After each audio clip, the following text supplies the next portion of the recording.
สบายดีหมดสุขุสุคนเนาะมื้อนี้ข้อยสิมาแกงหน่อไม้ส้มอันนี้หน่อไม้ส้มที่ข้อยเฮ็ดไว้เนาะได้ประมาณ2อาทิตย์แล้วแหละต่อจากคลิปที่ว่าข้อยไปหาหน่อเนาะมื้อหน้าสิเฮ็ดคลิปเฮ็ดหน่อไม้ส้มมาให้เบิ่งอันนี้ข้อยก็ข้างหม้อใส่หัวสิไข่ใบขี้หูดเนาะข้างหม้อเพื่อว่าเฮาสิเฮ็ดแกงหันนะหลังจากนั้นข้อยก็สิมาตำหมักเผ็ดเนาะกับผักหอมบัวเนาะตำเครื่องใส่เพื่อเฮาสิได้ฆ่าคาวเนาะเพราะว่าเฮาสิแกงใส่ปลาอันนี้ก็ใส่เกลือไปประมาณครึ่งบวงเนาะแล้วก็เป็นนัวประมาณน้อยหนึงเนาะบ่ฮอดครึ่งเนาะอันนี้เนาะอันนี้ข้อยก็สิตำให้มันละเอียดก่อนเนาะก็ตำไปจักหน่อยหน่อไม้ส้มนี่คันนั้นเฮาเฮ็ดเฮาแช่น้ำไว้ก่อนแล้วจึงเอามาซาวใส่เกลือกับน้ำซาวเข้ามาหั่นน่ะมันจะขาวงามเนาะเพราะว่าเฮาจะแช่เอาน้ำหึนมันออกจากคืนหนึงก่อนเนาะ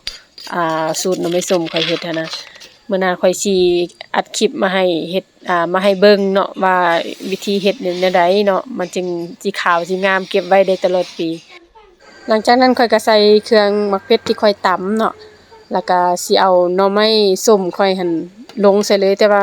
อันนี้ข้อยบ่ได้เอาไปล้างน้ำเลยได้เนาะหน่อไม้ส้มที่ว่าข้อยเฮ็ดนี่มันจะบ่ได้ส้มแบบพิลึกพิโลเนาะแต่ว่าส้มแบบพอดีกินหั่นแหละเนาะแล้วก็เอาใส่แล้วก็ข้างหม้อไว้เนาะปิดฝาหม้อแล้วก็รอให้มันเดือดแบบนี้แหละรอให้มันเดือดมันฟดเนาะแล้วข้อยก็มาเบิ่งแล้วหลังจากนั้นข้อยก็จังสิเอาตอนป่าหั่นลงเนาะแม่ทุกคนน้ำหน่อไม้ส้มข้อยบ่ได้ดำบ่ได้หยังเลยขาวใสเนาะอันนี้ข้อยสิเอาตอนป่าลงแล้วเนาะนี่เนาะป่านี่ก็จะเป็นป่าหนองเฮาเลยเนาะป่าธรรมชาติเฮาซื้อมาปล่อยแล้วก็ปะมันใหญ่น้ำหนองธรรมชาติเฮาเลยเนาะบ่ได้ใส่หัวอาหารบ่ได้เกลือบ่ได้หยังมันเลยเนาะและซีนมันก็จะหวานๆเนาะจะแซ่บหน่อยหนึงอันนี้ข้อยสิปิดหม้อปะไว้เนาะต้มปลาไป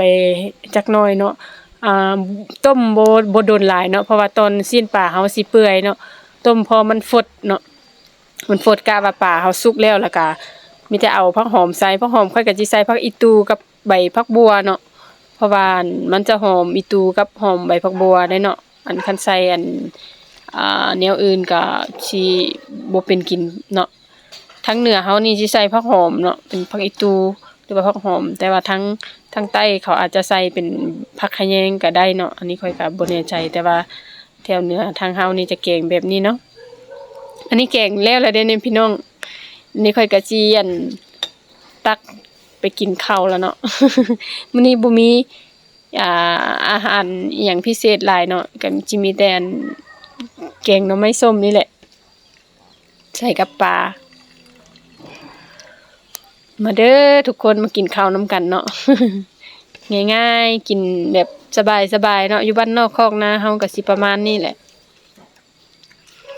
เป็นตาแซ่บบ่ทุกคน เป็นแนวใดช่วยกดไลค์กดแชร์ให้เด้อเพื่อเป็นกำลังใจให้ในการเฮ็ดคลิปต่อไปอีกเด้เพราะว่าก็ห่างหายไปโดนเนาะค่าเวียกค่างานภารกิจหลายอันหลายแนวก็เลยว่าบ่ได้เฮ็ดคลิปลงเป็นปกติเนาะช่วงนี้ก็สิพยายามเฮ็ดคลิปให้มันเป็นปกตินั่นแหละสิพยายามอัปลงเรื่อยๆเนาะให้ FC ได้เบิ่งได้ชมนำกันเนาะนี่ทุกคนแกงปลาค่อยเนาะแกงหน่อไม้ส้มค่อย ใส่ปลาก็สิประมาณนี้แหละเนาะ